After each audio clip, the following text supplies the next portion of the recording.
When I met Han Dong, I was already 26 years old, and he was just 21. We met at a bar through the People Nearby feature on social media. I often played this game when I felt lonely, picking someone to bring home. That night, I chose Han Dong because he used an ID photo as his WeChat profile picture, with a blue background and a white t-shirt. He looked like a clean-cut fool.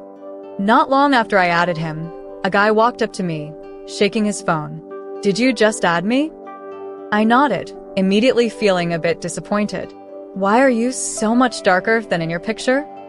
He smiled sheepishly. "Want to come home with me?" I eyed him up and down.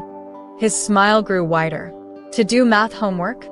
"Sure, bring your 3 years of high school exams, 5 years of simulations." I took a sip of my whiskey.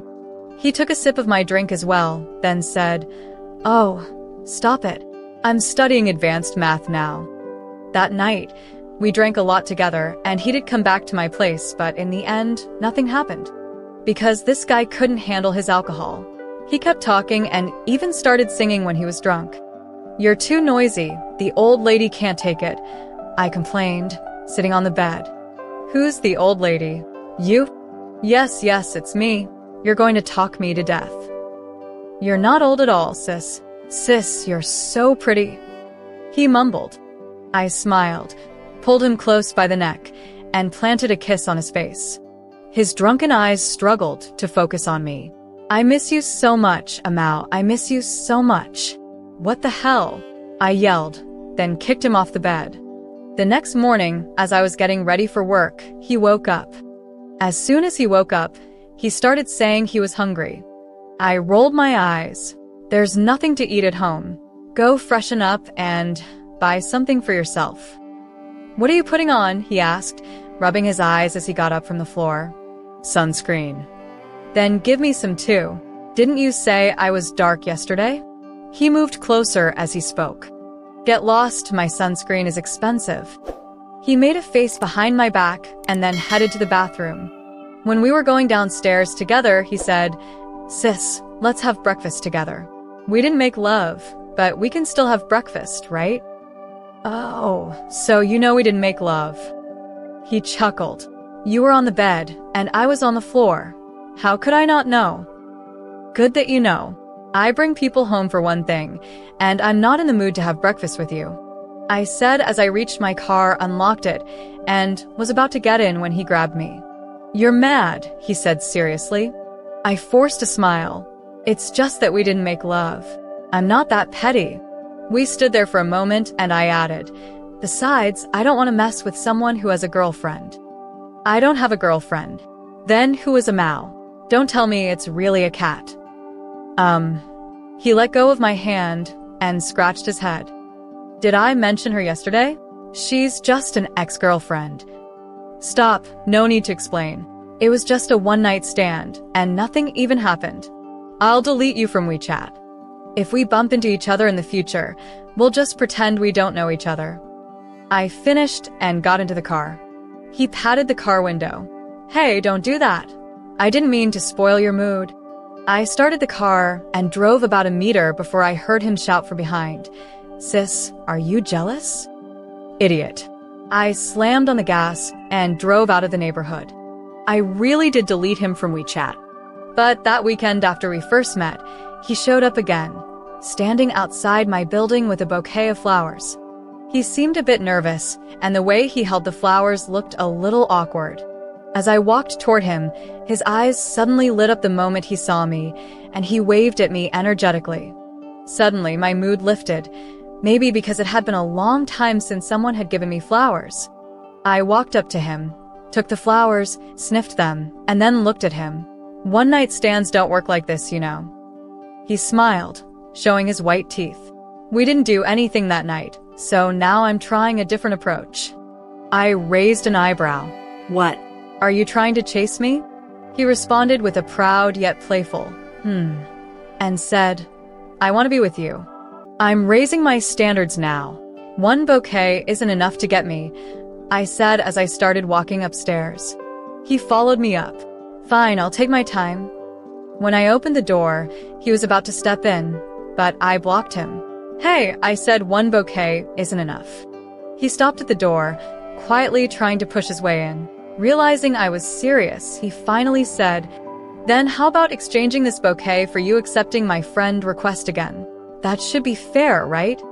I smiled slightly and nodded. He smiled back and waved at me as he backed away. "You're still young. Go after those young girls," I said, then slammed the door shut with a bang. He knocked twice, but I ignored it. Instead, I found a long unused vase and placed the flowers in it. Flowers are cuter than people. Later, through his repeated friend requests, he shared his story with me. His name is Han Dong, a junior in college. A Mao is his ex-girlfriend. They started dating soon after they began college. A Mao had a very boyish personality and got along well with his friends, which he initially thought was great. But then a Mao and his roommate became close, so close that they ended up in bed together. It went on for 3 months before they finally confessed to him. Han Dong said it hurt like his heart had been stomped on by a dog. I mean, what kind of analogy is that? His roommate moved out, and a Mao deleted all his contact information. Even though he was the one betrayed, he had no outlet for his anger and ended up feeling lonelier than ever.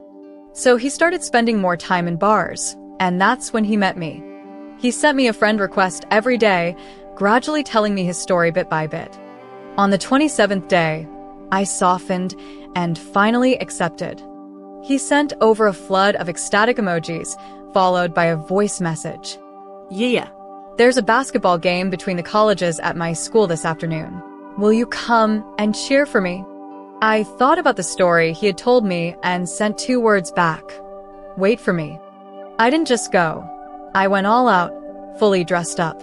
The girls at the school, no matter how glamorous, still had a touch of innocence in their eyes, a hollowness that lacked the worldly experience I carried, the kind of experience that comes with stories etched into one's gaze. I channeled Melina from Melina, curling my hair, donning black stockings, and stepping into sky-high stilettos. I stood by the court, turning heads. No exaggeration, many who had originally come to watch the game were now watching me. My confidence soared as I kept my eyes fixed on Han Dong, drawing even more curious glances his way. Han Dong clearly picked up on my intentions, playing with extra flair, his moves oozing with bravado, filling the entire court with an air of testosterone. During halftime, he ran over to me, dripping with sweat, and I, ever so attentive, wiped it off with a wet towel. He held my hand. "Thank you for coming." "Is she here?" "Huh. That cat. Isn't she dumb?" "Oh yeah. Abin, her current boyfriend, is also on our college team." Where is she? "Let me see." "Hey, don't look around. You know she's probably watching you right now, right?" I got anxious. No way, I have to see her. I didn't go through all this trouble dressing up just to win over her. How can I enjoy this if you don't let me see her? He burst out laughing. "You've already won. Even if you combined all the girls in the school, they still wouldn't be as beautiful as you." His words made my heart flutter. I pinched his cheek. "Really? Really, you're the best." His sincerity disarmed me, and I placed both hands on his face before leaning in to kiss him. There were faint cheers around us. My heart pounded, and I felt a little ridiculous, a grown woman acting out a high school drama on campus. After the kiss, he looked at me. "You're blushing." I lowered my head slightly, staying silent. He suddenly lifted me up in excitement, spinning me around as he loudly repeated, "You're blushing." I felt a wave of dizziness as the trees by the court flashed past my eyes, a blissful, light-headed confusion swirling around me.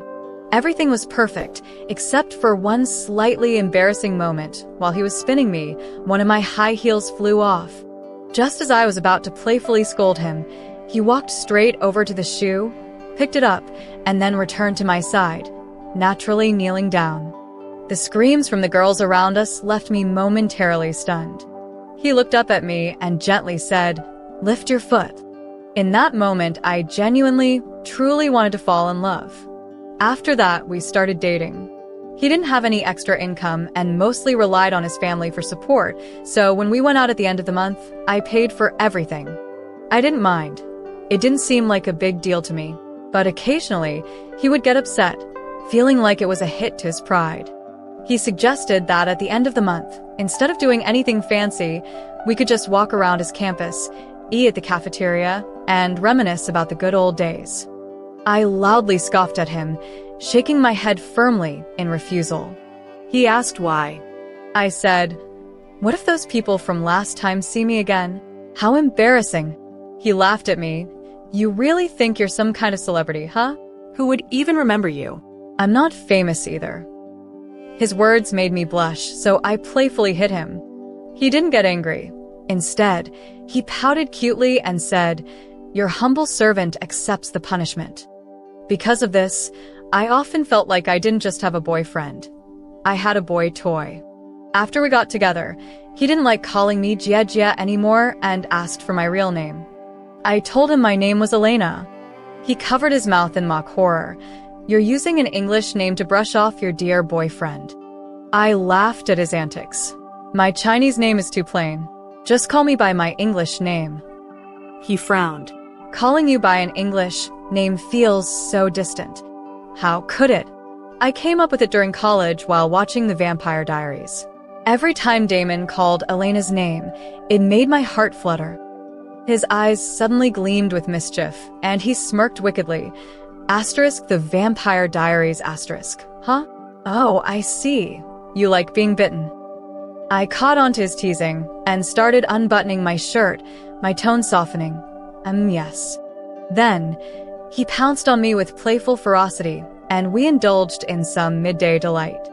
When two people are truly in love, they should be together morning and night, right? So, Han Dong and I ended up seeing each other pretty much 7 days a week. If he didn't have classes, he'd come over to my place. If he had classes, I'd go pick him up, and we'd grab a meal together. We spent most weekends together, not doing much, just watching movies and making love. And so, the two of us, lost in love, gradually gained weight, blissfully unaware of the world around us, and sunk into a lazy indulgence. By the end of that semester, Han Dong had failed 3 courses. He was really upset and asked me what he should do. With a wave of my hand, I said, "You need to pay for the retakes, right? Don't worry, I'll cover it." He looked at me incredulously. "How could you think this is just about money? What else could it be? Don't you have a heart? You don't care about me at all." His sudden anger caught me off guard, but I tried to calm him down. "It's just a retake, isn't it? Work hard and you'll pass. There's nothing to worry about." "No, you don't care about my studies, whether I'm good enough, or whether I have a future." "What the hell?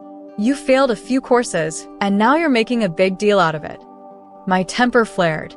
"Deep down, you know the truth. You don't care about these things because you've never thought about a future with me." His tone grew colder with each word. "How can you be so paranoid?" "Am I? Tell me then, why do you never let me pick you up from work? Because you're afraid your colleagues will see me. You won't even let me meet them, and you still won't tell me your real name. You must have had other guys over before you met me, right? I'm just like some boy toy to you. When you're done with me, you'll just toss me aside." He didn't stop until he had let everything out. My chest tightened with a sharp pain.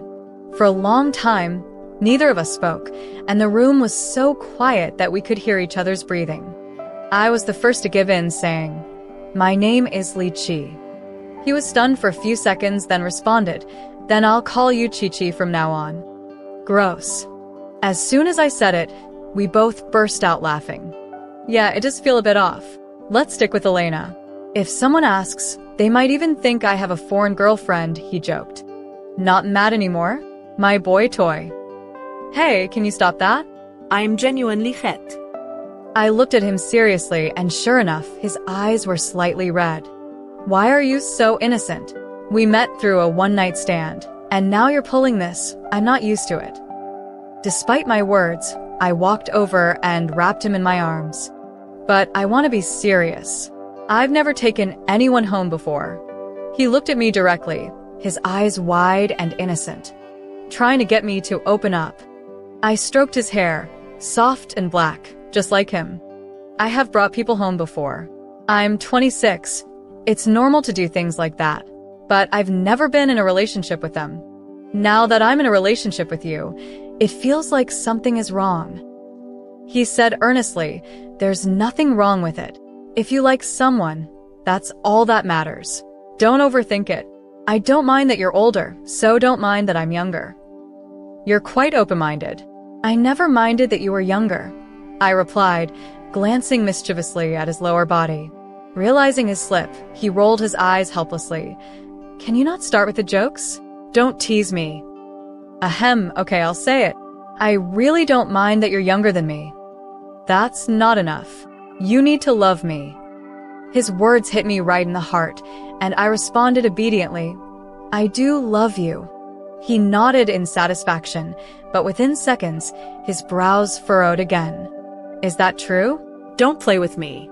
You can love me less than I love you, but you need to take our relationship seriously. If you're not serious, you need to tell me. You can't be unserious and make me think you are. His sincerity and the rhythm of his words made me laugh again. Oh, stop laughing. Be serious. Can you give me a promise? My serious little boyfriend's request for a commitment suddenly triggered my maternal instincts. I lovingly stroked his face and said, how about this? Next week, you come to pick me up from work, wearing your school uniform. The more childish, the better. Just like when you first started pursuing me. Bring a bouquet of flowers, stand awkwardly outside my office building, and when you see me, wave frantically and call me darling. That way, the whole building will know I have a ridiculously young boyfriend. After I finished speaking, he finally smiled, grinning from ear to ear, and dove into my arms. Darling, darling, I love you. A year later, he turned 22 and was about to graduate. Miraculously, we still hadn't broken up. Sadly, we had each gained 10 pounds, and I could no longer pull off the Molino look. On his graduation day, I went to his school and took many pictures with him. The whole time, I was nervous. He noticed. Why are you nervous? You're not still worried someone might recognize you, are you? No, I hesitated. I'm afraid you'll suddenly propose. Ha ha ha ha ha. The entire campus echoed with Han Dong's shameless laughter. My face flushed with embarrassment, and I kicked him. He kept laughing, clutching his foot. I thought you were fearless. Turns out you're afraid of me proposing. There are just too many people here. He finally stopped laughing and looked at me seriously. I won't propose now. I want to make a lot of money before I marry you. I felt even worse, sighing. Oh my God, when will that be? I'll be old and gray by then. Oh, so eager to marry me, huh? How could he miss the point? I was obviously mocking him for not being able to make money. Confused, I asked, isn't it typical for guys to feel a lack of dignity when their girlfriend has more money? Why are you so shameless and comfortable with it? He looked equally puzzled. Isn't it typical for girls to feel insecure when they're older than their boyfriend by quite a few years? Why are you so carefree and indifferent? We both burst out laughing together. A perfect match, made for each other. The reason we've been able to stay together for so long and even think about marriage, besides the mutual admiration and love we share, is that we're both very confident. Han Dong isn't bothered that I have more money because he believes that in time he can make a lot of money too. I'm not worried that he's younger because I believe in my own charm. My confidence doesn't lie in how long I can keep his attention. Instead, it's in knowing that if he ever stops loving me, I can still accept it gracefully and calmly. After all, no relationship can guarantee forever, so why not choose a handsome young man while I can? From the day Han Dong graduated, Elena began patiently waiting for her adorable boy toy to make enough money to come back and marry her. She's not in a rush to push for marriage, but she really wants to take those wedding photos before her figure completely goes out of shape.